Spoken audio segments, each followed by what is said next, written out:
Luke 23. And the whole multitude of them arose, and led him unto Pilate. And they began to accuse him, saying, We found this fellow perverting the nation, and forbidding to give tribute to Caesar, saying that he himself is Messiah, a king. And Pilate asked him, saying, Are you the king of the Yehudim? And he answered him and said, You say it. Then said Pilate to the chief priests and to the people, I find no fault in this man. And they were the more fierce, saying, He stirs up the people, teaching throughout all YAHUAH, beginning from Galilee to this place. When Pilate heard of Galilee, he asked whether the man were Galilee. And as soon as he knew that he belonged to Herod's jurisdiction, he sent him to Herod, who himself also was at Jerusalem at the time. And when Herod saw YAHUSHA, he was exceeding glad, for he was desirous to see him of a long season, because he had heard many things of him, and he hoped to have seen some miracle done by him. Then he questioned with him in many words, but he answered him nothing. And the chief priests and scribes stood and vehemently accused him. And Herod, with his men of war, sent him at naught, and mocked him, and arrayed him in a gorgeous robe, and sent him again to Pilate. And the same day Pilate and Herod were made friends together, for before they were at enmity between themselves. And Pilate, when he had called together the chief priests and the rulers and the people, said unto them, Ye have brought this man unto me as one that perverts the people, and behold, I, having examined him before you, have found no fault in this man touching these things whereof ye accuse him. No, nor yet Herod.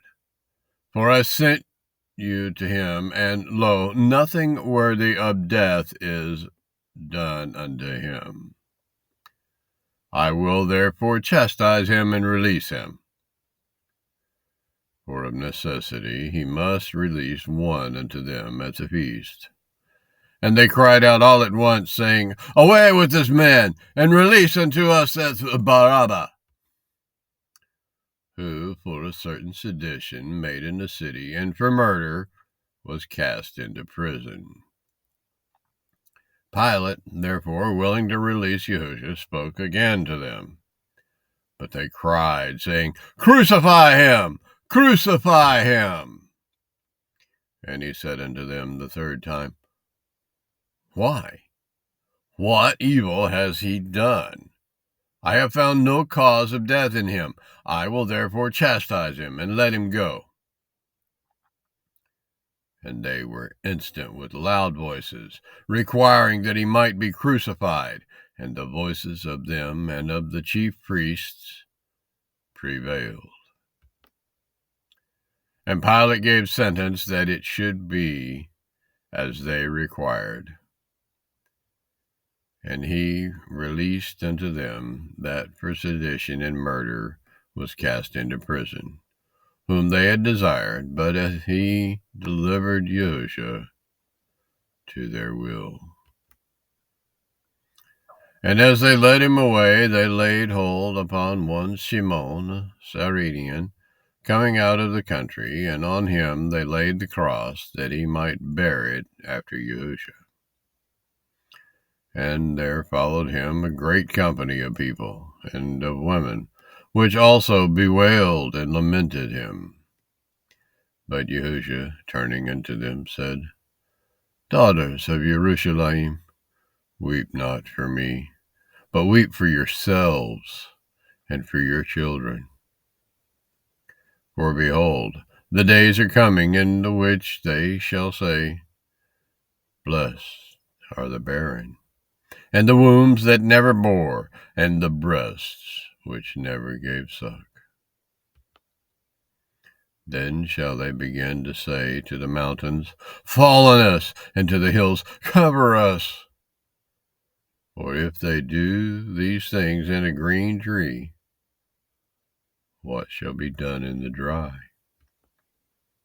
And there were also 2 other criminals led with him to be put to death. And when they were come to the place which is called Calvary, they crucified him and the criminals, one on the right hand and the other on the left. Then said YAHUSHA, Father, forgive them, for they know not what they do. And they parted his raiments and cast lots. And the people stood beholding, and the rulers also with them derided him, saying, He saved others, let him save himself, if he be Hamashiach, the chosen of Elohim. And the soldiers also mocked him, coming to him and offering him vinegar, and saying, If you be the king of the Yehudim, save yourself.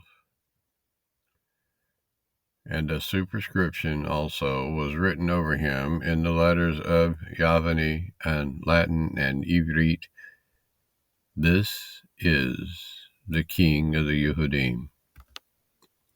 And one of the criminals which were hanged railed on him, saying, If you be Hamashiach, save yourself and us. But the other answering rebuked him, saying, Do not you fear Yah, seeing you are in the same condemnation? And we indeed justly, for we receive the due reward of our deeds, but this man has done nothing amiss. And he said unto YAHUSHA, Adonai, remember me when you come into your kingdom. And YAHUSHA said unto them, Amen, I say unto you today, you shall be with me in paradise. And it was about the 6th hour, and there was a darkness over all the earth until the 9th hour. And the sun was darkened, and the veil of the temple was rent in the midst. And when YAHUSHA had cried with a loud voice, he said, Father, into your hands I commend my ruach. And having said thus, he gave up his ruach. Now when the centurion saw that what was done, that he glorified Yah, saying, Certainly this was a righteous man. And all the people that came together to that sight, beholding the things which were done, smote their breasts and returned. And all this acquaintance and the women that followed him from Galilee stood afar off, beholding these things. And behold, there was a man named Yoseph, a counselor, and he was a good man and a just. The same had not consented to the counsel and deed of them. He was of Ramah, a city of the Yehudim, who also himself waited for the kingdom of YAHUAH. This man went to Pilate, and beggeth the body of YAHUSHA. And he took it down, and wrapped it in linen, and laid it in a sepulchre that was hewn in stone, wherein never a man before was laid. And that day was the preparation, and on the Sabbath drew on. And the women also, which came with him from Galilee, followed after, and beheld the sepulchre, and how his body was laid. And they returned, and prepared spices and ointments, and rested the Sabbath according to the commandment.